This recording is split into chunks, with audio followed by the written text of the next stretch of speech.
so critical numbers. First thing we do is take the derivative.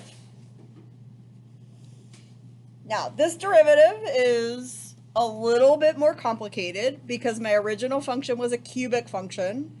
This derivative has a quadratic in it.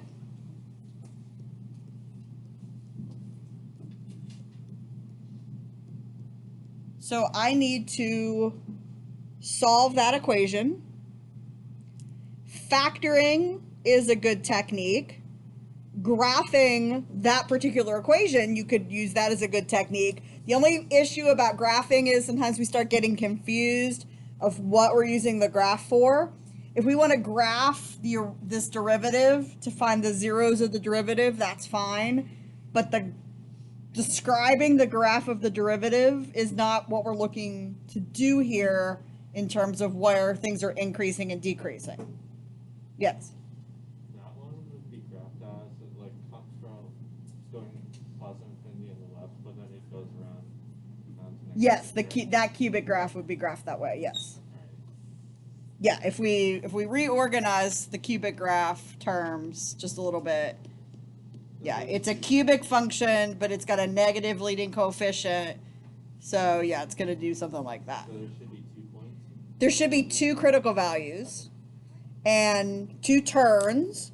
And think about that. You learned, I know you learned this, when you're talking about a polynomial, the degree of the polynomial indicates minus, if you take 1 from that, it indicates the maximum possible numbers of turns, the maximum possible numbers of critical values that you're going to have. When you were learning that back in pre-calc or algebra 2, whenever you're studying, or both, when you're studying polynomials, the idea of the degree of the polynomial potentially indicating turns, you were actually thinking critical values. Because whatever the degree of your polynomial was, the degree of your derivative is 1 less. And so it's going to have 1 less root than your original function. All right, so 18x minus 6x squared equals 0. How about, let's factor out a GCF of 6x. That's always the first thing we should look for, is can we take out a GCF, a common factor from every term. In this case, if I take out a 6x, that leaves me with a 3 minus an x in the factors.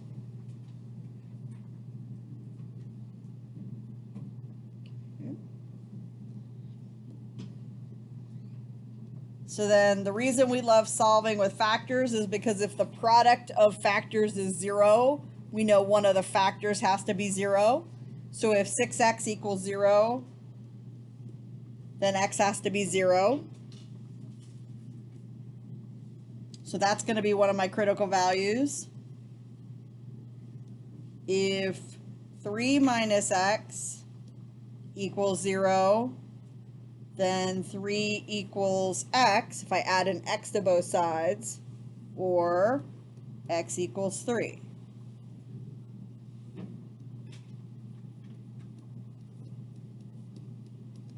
So critical values, x equals 0, and x equals 3.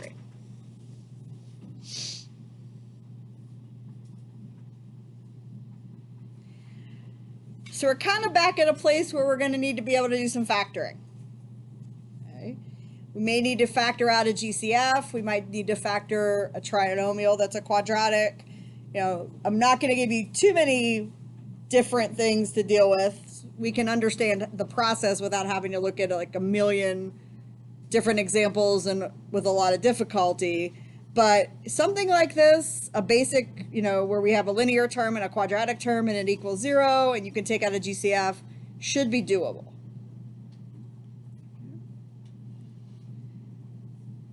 All right.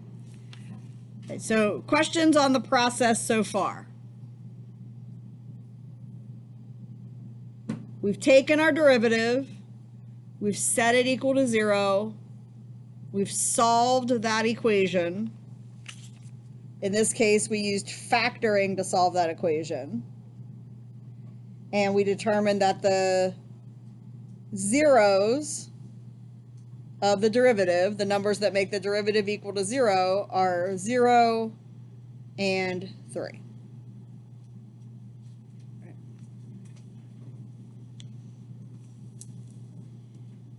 I'm gonna make a little note here. We're gonna go to the next page, okay? Because we're gonna write a lot of notes here, a little bit more than I have space for. So let's throw another page in here. And let's remember what we had. So this is... For intervals, increase and decrease, would you put that to the interval notation? We're going to use that, yeah. Okay. All right, so number 2 continued. So far we know that our derivative is 18x minus 6x squared, and that we have found critical values at x equals 0 and x equals 3.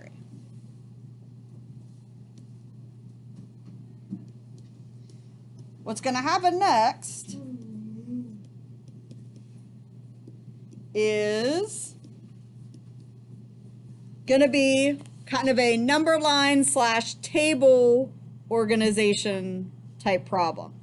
You definitely did this in pre-calc when you were learning to solve polynomial inequalities and rational inequalities, where we create a number line. We're going to use this number line to keep track of the sign of f prime. I know f prime is going to have, the critical numbers from f prime are 0 and 3. So that means that my original function is going to turn at 0 and it's going to turn at 3. We're going to make a little note here. Remember, my original function is 9x squared. Is that what it was? 9x squared minus 2x cubed. Okay.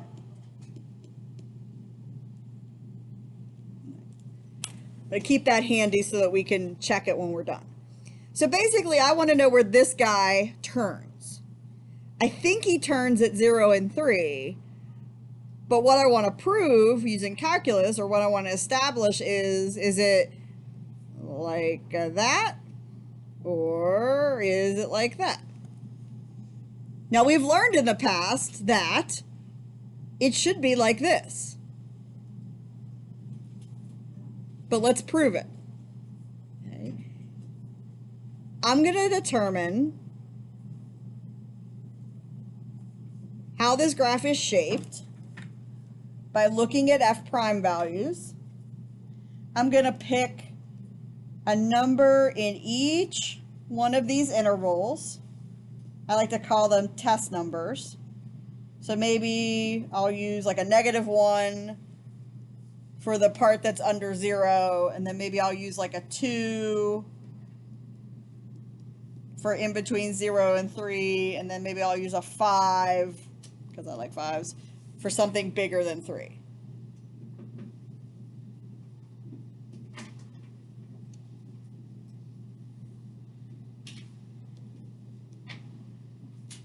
All right. So here's what I need to look at. And I can use the factors to help me. 6x times 3 minus x is the derivative. 6x times 3 minus x. When I plug a -1 into that derivative, that would be -6. That would be 4, which would be -24, which would be a negative result. So numbers less than 0 are going to make my derivative negative.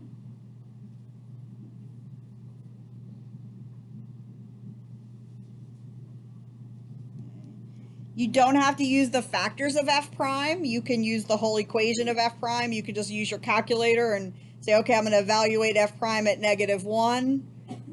Okay. I picked -1 because it was easy. I can pick any number less than 0 to be the representation of that interval. When I plug in a 2, that's a +12.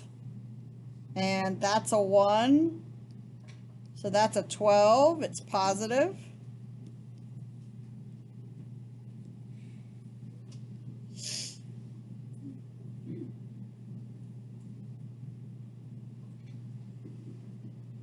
And then when I plug in a 5, 6 times 5 is 30. 3 minus 5 is -2. That section's negative. How many people sort of remember this, doing this in pre-calc? You're like, yeah, I hated it. That's okay.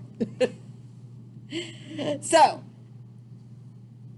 we do this analysis.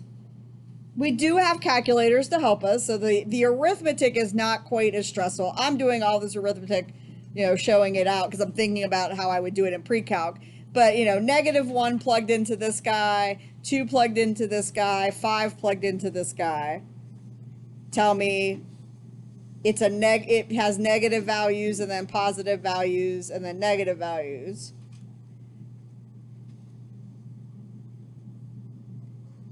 So here's what that means.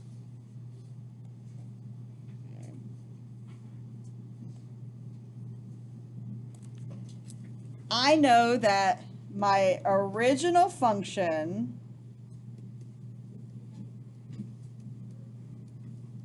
is decreasing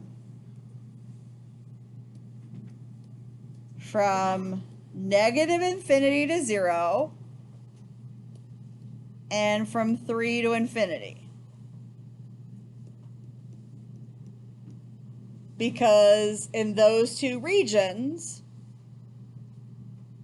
my derivative is going to be negative. My derivative will be negative. So my original function is decreasing because I know it's going to have a negative slope in those areas.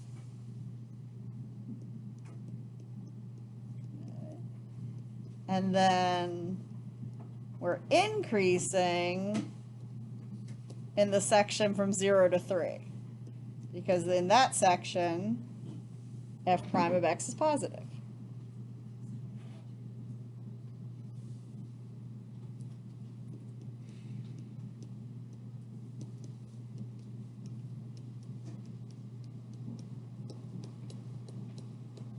And I know that those two critical values are in fact both locations where the original graph is going to turn x = 0 and x = 3.